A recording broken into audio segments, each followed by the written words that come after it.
Welcome back. Shibani Sircar Kurian from Kotak Mahindra AMC is now with us. Shibani, thanks for waiting.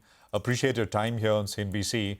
Markets, of course, are down, but I just want to pick up on something that we've been sort of talking about over the last 1 week, which is, and of course, we've heard it from FMCG and consumer companies about this a bit of a slowdown that we're seeing, right? So urban is bad. Rural, is it really recovering big time? One doesn't know. So it's a quandary. Just your thoughts, Shibani, on that space and what you're seeing. Yeah, hi Prashant and good afternoon. So the consumer space, of course, we've heard a lot about from some of the numbers that have come through in terms of the management commentary. So there are two aspects to it. On the rural side, there are data points which seem to suggest that rural is showing some signs of improvement. However, the improvement is fairly gradual and slow and steady. It's not a big bang improvement that's taking place. Premium consumption, which has been the predominant driver so far, is possibly plateauing out to some extent. And on the urban mass consumption side, many of the companies that have reported numbers have suggested that there is some degree of slowdown that's taking place. So there is a mixed bag where the consumer sector is concerned. Of course, a lot is riding in terms of the festive season and possibly the wedding season that ensues post that. And so far, again, in the festive season, what we have seen is, again, a pretty much a mixed bag. So there is no conclusive trend that's coming through where there is an improvement that is visible. On the other hand, as you rightly pointed out, the urban consumption slowdown at the mass segment is something that we will have to wait and watch. Now, within the sector, of course, stocks are trading at valuations which are not cheap, and valuations are somewhat stretched in pockets. And the way we have been positioned on the consumer space, we have preferred some of the discretionary names in our portfolio. But overall, our weight on consumers has been neutral to slightly underweight, and that portfolio stance continues. We will, of course, wait and watch and see how the next few days pan out from a festive season perspective. But as I said, at this point in time, it is pretty much a mixed bag, and there is no major conclusive trend of a sharp improvement that's visible on consumption. Shibani, hi. Did you own any of these banks where we are seeing incremental stress on the asset quality? Say an IndusInd Bank is one of the big accidents of the day. Earlier, you had even RBL Bank, but even banks like Kotak Mahindra Bank, for instance, have seen, a correction. They've spoken about how credit costs are going to, at least related to the credit cards, will remain elevated for the next 2 quarters.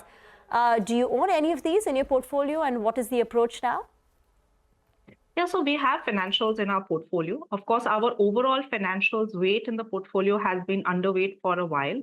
And our bent of the portfolio construct has been mainly towards the large private sector banks. And that continues to be the case. Now, when you look at the banking sector, a quarter back, we were more worried about the LDR ratio, deposit growth picking up, and the difference between loan growth and deposit growth. Now, the entire focus at this point in time seems to have shifted where asset quality is concerned. And of course, the numbers that have come through have shown build up in terms of stress where unsecured lending on the credit card, personal loans, as well as MFI goes. If you look at the banking sector over the last few years, the sector has seen Goldilocks period where asset quality stress was virtually non-existent. And therefore, some amount of that stress coming back on credit costs inching up is part of the normalization process. And of course, in some pockets such as MFI, there has been concerns where over-leveraging goes, and therefore you've seen a rapid build-up in stress in those pockets. But by and large, if you look at the larger private banks, one, they have a fairly diversified portfolio. Secured lending is still a fairly large chunk, which includes mortgages. And also remember, over the last few years, these banks have built up provisioning coverage, which means that they are fairly well placed, and some of them even carry some amount of contingency buffers at this point in time as well. Now, near term, there are clear headwinds. Loan growth per se has also slowed down at a system level. The banks are also focused on deposit growth, which means that some amount of margin pressure will still continue. And of course, we'll have to wait and see how the rate cut cycle plays out. But banking, especially the large private banks, from a risk-reward perspective, if you look at valuations do appear to be fairly favorable. And while we do see near-term stress, from a slightly longer-term perspective, that segment seems to be fairly well placed on valuation. No, absolutely. By the way, Shivani, this question about cash levels at a company at AMC, at mutual funds. Could you give us a sense of where are we at as we finish this month off, the fag end of this month? Because some at the margin concerned that if the selling continues from foreigners, we've all been sort of saying mutual funds have bought dollar for dollar what foreigners have sold. But if this continues, will we get into some trouble here, at least near term? Possible? Or you think there's enough cash and inflow which will take care of things? There is also the equity supply, right, into that mix.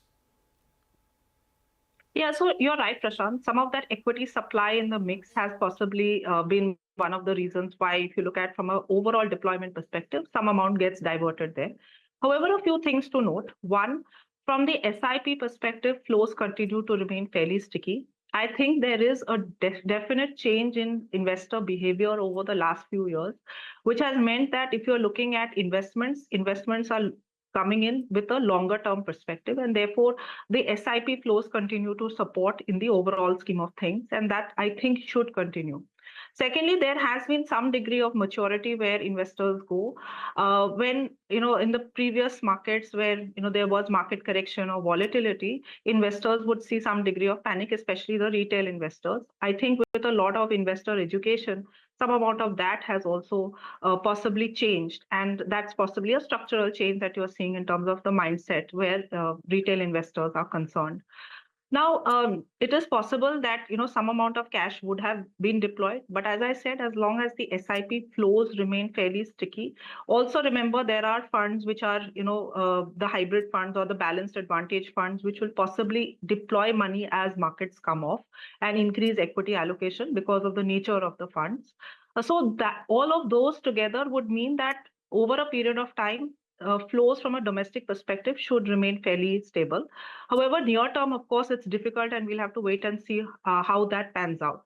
So far, as you rightly pointed out, whatever FII outflows have been matched dollar for dollar with domestic institutional investor buying, and that has lent some degree of comfort and stability to the market. But we'll just have to wait and watch.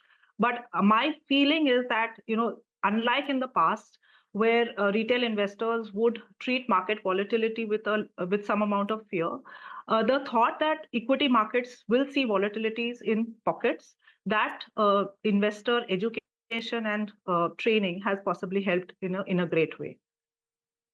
Shibani, great conversation. Thank you for joining in. And in case we don't speak before Diwali, here's wishing you, your family, and the entire team a very happy Diwali. Thank you for joining in. Enjoy your weekend. Let's get to our segment D Street Chatter now. Nimesh is joining in for a complete insight